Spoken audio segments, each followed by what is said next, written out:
I'm going to be giving a talk about Tantric alchemy, and Tantric alchemy is about how Tantra can be a path of transformation.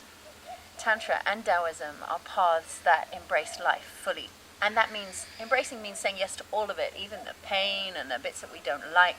But it's not just saying yes, oh, I'm okay with the suffering, but it's actually saying yes and then transforming it. Sexual energy is really powerful and really transformative, so we can use sexual practices to transform, to shift, to change.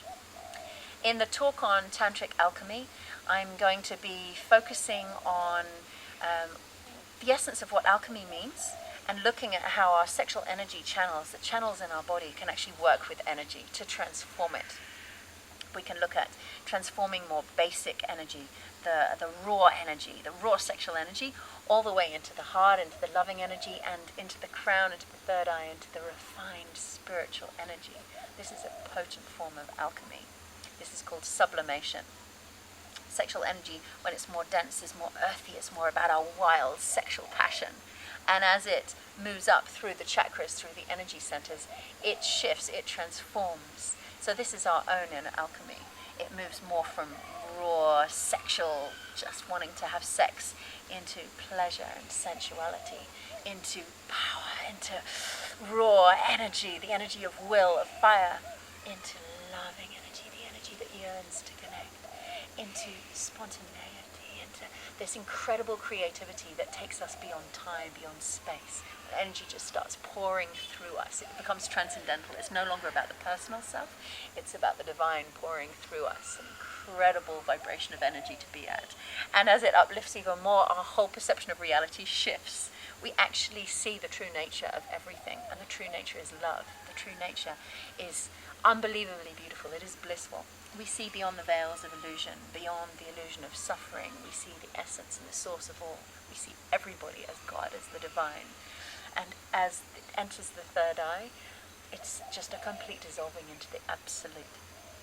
This alchemy is the most potent alchemy of Tao Tantra, the most powerful transformation.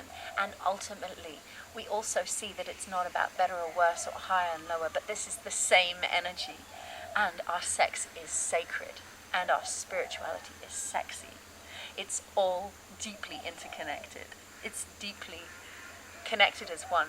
This alchemy works in two directions also. We can embody spirit. It's not just about overcoming being a body and floating off into a spiritual realm somewhere.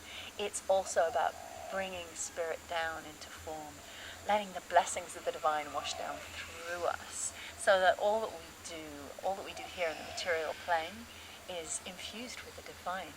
Even the most mundane tasks then, cooking dinner, is a divine act and is in divine service.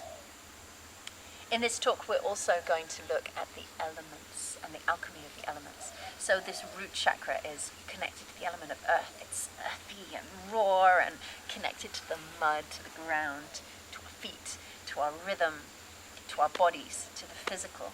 So we connect to the earth energy, how that moves through our body, the love-making positions that's associated with it, the style of love-making, which is hard and raw and sexy and primal.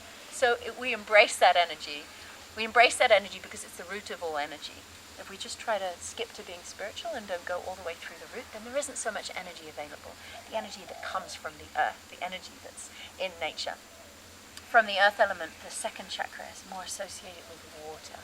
And the water element is our capacity to flow, to surrender. It's connected to sensuality and to pleasure and to our emotions. And so we discover what it is to feel water in our bodies and how important water is to us. And how water can be like a murky pond that's all stagnant, or it can be like the most beautiful, crystal calm lake, or a delicately flowing stream or waterfall. So we discover the water element in our body and how that relates into lovemaking. Lovemaking, the aspects of fluids, our kissing and our yonis gushing forth the beautiful fluids, the abundant nectar of life, and our bodies undulating together, going from this rhythm of the earth into the undulating waves of the water. As we move up into the third chakra, we connect to the element of fire, and that's the element of our passion. It's the burning up with the passion just being taken over by it. When sexual energy reaches here, it can't help but sublimate. Fire rises upwards passionately, and fire can really transform our karma. So if we can really lift our sexual energy up to this level, we can begin burning through patterns that no longer serve us. We can really transform our lives. We can invite that passion in and let the power of fire change our lives. Lovemaking in this style is wild and passionate and kind of like a tango dance between the lovers, where they're grabbing one another and maybe biting and pulling the hair and letting passionate energy flow through. And as energy rises up in the 4th chakra, we reach the element of the air. And the air has this light quality to it. It becomes much more soft and light, and the energy is sublimated up into this air-like quality. So there's suddenly this light quality to our connection, to our love-making. The air is associated with the heart and with love and connection. So if we let sexual energy rise all this way, then suddenly sex shifts from being something more physical, more primal, into this deep, loving space.